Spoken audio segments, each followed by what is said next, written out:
नमस्कार दोस्तों। भारत चीन सीमा पर विवाद बढ़ता जा रहा है।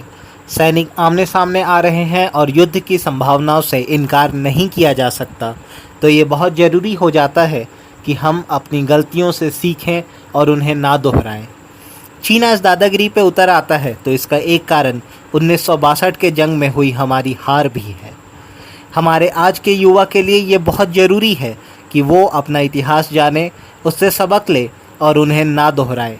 इसी कड़ी में हम पेश कर रहे हैं ये वीडियो सीरीज़ जिनमें हम 1962 के युद्ध का इतिहास जानेंगे और समझेंगे। इस वीडियो सीरीज़ का क्रम कुछ ऐसा है: developments before 1960, Patel's letter to Nehru, developments from 1960 to 62 before war, the war, why we lost, after war events and analysis and present day. Episode 1, developments before 1960। की शुरुआत। आज़ाद भारत के विदेश नीति के मुख्य लक्ष्यों में से एक था चीन के साथ अच्छे संबंध स्थापित करना। इसी क्रम में हमने संयुक्त राष्ट्र में चीनी गणराज्य को मान्यता दी थी और बांगडुंग में हुए एशिया अफ्रीका सम्मेलन में चीन को प्रवेश दिलाया था। 29 अप्रैल 1954 को पंचशील समझौते पर हस्ताक्षर हुए थे, जो अगले 5 साल तक भारत के विदेश नीति की रीढ़ रही थी। चीन की तत्कालीन सीमा को मैकमोहन लाइन कहते थे। सन 1956 में चीन के तत्कालीन हेड ऑफ स्टेट, जिन्हें प्रीमियर कहते हैं, ज़ाओ एनलाई ने प्रधानमंत्री नेहरू को संकेत दिए थे कि मैकमोहन लाइन ब्रिटिश साम्राज्यवाद की विरासत है। साथ ही ये भी कहा था कि दोनों देशों के बीच मित्रतापूर्ण संबंध होने की वजह से उनकी सरकार स्थानीय तिब्बती अधिकारियों से मशवरा करके उस रेखा को मान्यता दे देगी। उस समय नेहरू ने सहमति जताई थी कि दोनों देशों के बीच कोई मुख्य सीमा विवाद नहीं है। कांग्रेस के कई नेता प्रधानमंत्री नेहरू को समझाते रहे कि चीन धोखेबाज देश है, उस पर भरोसा नहीं कर सकते। सरदार वल्लभ भाई पटेल ने नेहरू को एक लंबा पत्र लिखा था जिसमें उन्होंने उन्हें सावधान भी किया था। इस पर हम एक अलग वीडियो में विस्तार से बात करेंगे, क्योंकि ये एक तरह से 1962 के जंग की भविष्यवाणी साबित हुई थी। चीन का कपट। जुलाई 1958 में चाइना पिक्टोरल ने एक नक्शा प्रकाशित किया जिसमें नेफा और लद्दाख के एक बड़े हिस्से को चीन का हिस्सा बताया गया। 21 अगस्त को भारतीय विदेश कार्यालय द्वारा चीनी दूतावास के एक काउंसलर को बुलाया गया और उप सचिव स्तर के एक अधिकारी ने उसे नक्शे के बारे में एक विरोध पत्र सौंपा।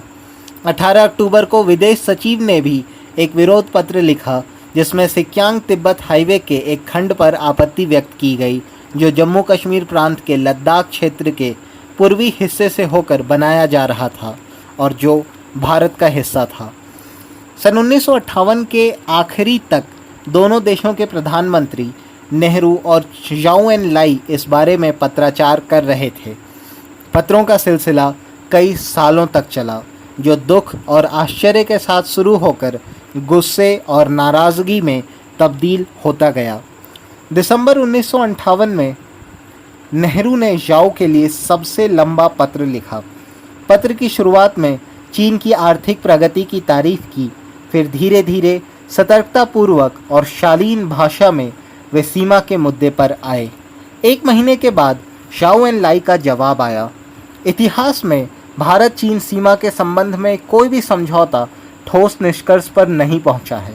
मैकमोहन लाइन चीन के तिब्बत क्षेत्र की तरफ आक्रामक ब्रिटिश विरासत का एक नतीजा है। 22 मार्च को नेहरू ने ज़ाओ के पत्र बात सुनकर आश्चर्यचकित हैं कि भारत और चीन के तिब्बत क्षेत्र के बीच की सीमा बीजिंग द्वारा मान्यता प्राप्त नहीं है, क्योंकि इसे कई समझौतों की मान्यता प्राप्त है। उन समझौतों में वे समझौते शामिल हैं जो सन 1842 में कश्मीर और लहासा के बीच और सन 1913-14 के बीच पूर्वी इलाके में मैकमोहन लाइन को लेकर किए गए थे। इसके अलावे दोनों देशों के बीच साफ तौर पर झरने, पहाड़ों की ऐसी कई प्राकृतिक सीमाएं हैं जो दोनों देशों की सरहदों को दर्शाती हैं।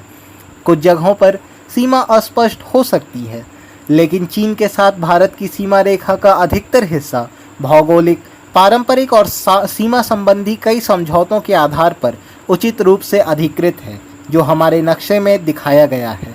पत्र के आखिर में ये उम्मीद जताई गई कि इस मुद्दे पर हम जल्द ही किसी न किसी समझदारी पर पहुंच जाएंगे। इससे पहले कि झाओ एनलाई नेहरू के पत्र का जवाब देते, दलाई लामा भारत पलायन कर गए। इससे यह मुद्दा और भी जटिल हो गया, क्योंकि चीनी सरकार भारतीय जनता में दलाई लामा के भारी स्वागत से काफ़ी नाराज़ थी। सरकार का श्वेत पत्र। सितंबर 1959 के पहले सप्ताह में भारत सरकार ने एक श्वेत पत्र जारी किया, जिसमें पिछले 5 सालों में चीन के साथ हुए पत्राचारों का विवरण था। उन पत्राचारों में छोटे छोटे विवाद, कभी कभार एक दूसरे द्वारा दावा किए जा रहे इलाकों में सशस्त्र सीमा रक्षक टुकड़ियों के आने जाने से लेकर पूर्वी और पश्चिमी इलाकों में सीमा की स्थिति पर विवाद और तिब्बत में विद्रोह जैसे विषय शामिल थे। श्वेत पत्र जारी करने के वक्त ही अगस्त में भारत चीन सीमा पर कई घटनाएं हुई। दोनों देशों के सीमा रक्षकों के बीच नेफा से कई जगह झड़प की खबरें आईं। लोंगजू की एक भारतीय चौकी पर चीनियों ने भारी गोलीबारी की और आखिरकार उस पर कब्जा कर लिया। चीन के मुद्दे पर श्वेत पत्र और उसी समय जनरल थिमैया की इस्तीफे ने रक्षा मंत्री वीके कृष्ण मेनन के खिलाफ माहौल बना दिया था। अभी तक संसद सदस्यगण भी नहीं जानते थे कि चीन ने कितने भारतीय क्षेत्र पर दावा किया है और चौकियां स्थापित कर ली हैं। यह बात कि उन्होंने भारतीय ज़मीन पर अपनी सीमा चौकी और सड़कें बना ली हैं, जिसे लोग अब तक भारतीय क्षेत्र मानते आ रहे थे, उन लोगों की भारी लापरवाही मानी गई जिनके जिम्मे सरहद की हिफाजत का काम था। इस बीच पत्राचार जारी रहा। 8 सितंबर 1959 को झाओ एनलाई ने नेहरू के 22 मार्च को लिखे पत्र का जवाब दिया। झाओ ने आश्चर्य व्यक्त किया कि भारत चीन से यह उम्मीद कर रहा है कि वो चीन के तिब्बत क्षेत्र के प्रति ब्रिटिश कालीन आक्रामक विरासत को औपचारिक मान्यता दे दे। चीन की सरकार किसी तरह से तथाकथित मैकमोहन लाइन को मान्यता देने से इनकार करती है। नेहरू ने तत्काल इस पत्र का जवाब दिया।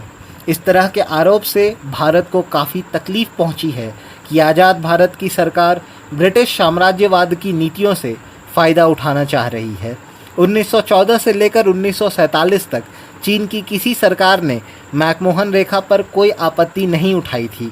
उन्होंने इस आरोप का खंडन किया कि भारत हथियारबंद तिब्बतियों को सुरक्षा प्रदान कर रहा है। नेहरू ने झाओ के पत्र के लहजे पर गहरा दुख व्यक्त किया और उन्हें याद दिलाया कि भारत उन शुरुआती देशों में से एक है जिसने चीनी गणराज्य को पहल मान्यता दी और लगातार उससे मित्रता की इच्छा व्यक्त की। सीमा पे संघर्ष। इस समय तक भारत चीन सिर्फ पत्राचार ही नहीं कर रहे थे, बल्कि अब वे हथियारबंद संघर्ष में उलझ चुके थे। अगस्त 1959 के आखिर में पूर्वी क्षेत्र में मैकमोहन रेखा के करीब लांगजू में भारतीय और चीनी सैनिकों के बीच झड़प हुई। उसके बाद अक्टूबर 1959 के आखिर में लद्दाख के कोंगका दर्रा इलाके में भारतीय गश्ती दल पर चीनी अर्धसैनिक टुकड़ियों ने हमला किया, जिसमें 9 भारतीय जवान मारे गए और बहुतों को पकड़ लिया गया। चीन ने कहा भारतीय सैनिक उसके इलाके में आ गए थे। भारत ने कहा कि वे महज अपने इलाके में गश्त लगा रहे थे। इन झड़पों ने नई दिल्ली को अपनी सीमा नीति की समीक्षा करने पर मजबूर कर दिया। उल्लेखनीय यह है कि उस समय तक चीन के साथ लगती सीमा की जिम्मेदारी सेना के ऊपर नहीं थी, बल्कि खुफिया ब्यूरो के हाथ में थी। जो सीमा चौकियां स्थापित की गई थी वे अर्धसैनिक बल की टुकड़ियां, मसलन पूर्वी इलाके में असम राइफल्स और पश्चिम में सेंट्रल रिजर्व पुलिस के जिम्मे थी।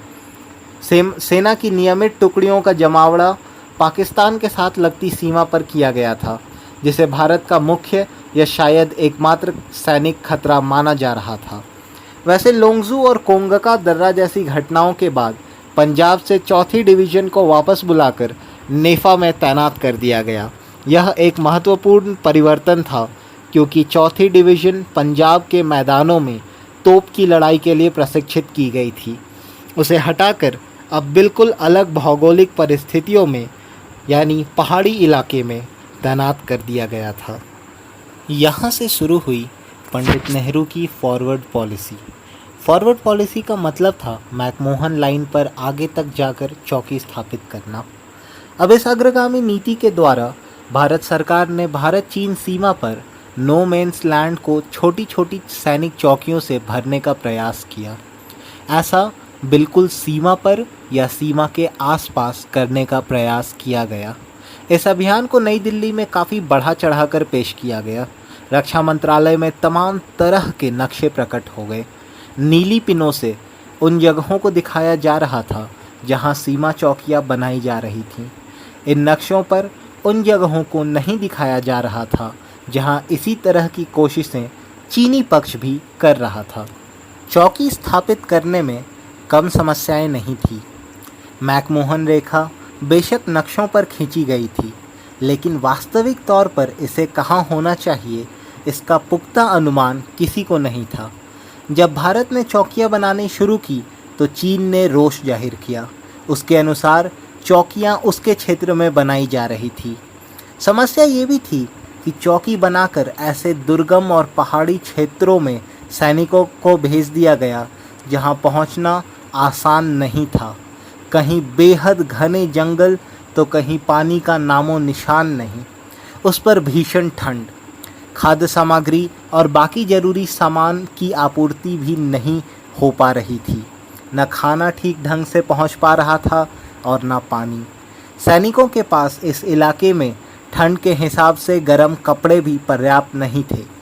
मौसम, घने जंगल और खाने की कमी ने सैनिकों का बुरा हाल किया हुआ था। कम से कम 1959 तक यह साफ हो चुका था कि भारत और चीन अब अपनी स्थिति से पीछे नहीं हट सकते। पीछे मुड़कर उन घटनाओं पर गौर करने से यह सोचना आसान लगता है कि तिब्बत में विद्रोह की नाकामयाबी के बाद भारत सरकार को इनमें से एक या दो कदम उठाने की चेष्टा करनी चाहिए थी। पहला, चीन से लगती सीमा पर अपनी सुरक्षा पंक्ति मजबूत करना चाहिए था और ज़रूरत पड़ने पर पश्चिम से हथियारों का आयात करना चाहिए था। दूसरा, चीन के साथ सीमा विवाद के समाधान के लिए गंभीरतापूर्वक प्रयास करने चाहिए थे, लेकिन नेहरू की गुटनिरपेक्षता की नीति ने पहले संभावित प्रयास को रोक दिया, जबकि जनमत के दबाव ने दूसरे प्रयास को। आगे के वीडियोस में हम जानेंगे 1960 के जाओ एन लाई के भारत दौरे का परिणाम, सरदार पटेल की चेतावनी और 62 जंग के कई अनसुने तथ्य। अगर आपको ये वीडियो पसंद आया हो तो लाइक करें, सब्सक्राइब करें और ज़्यादा से ज़्यादा शेयर करें। धन्यवाद।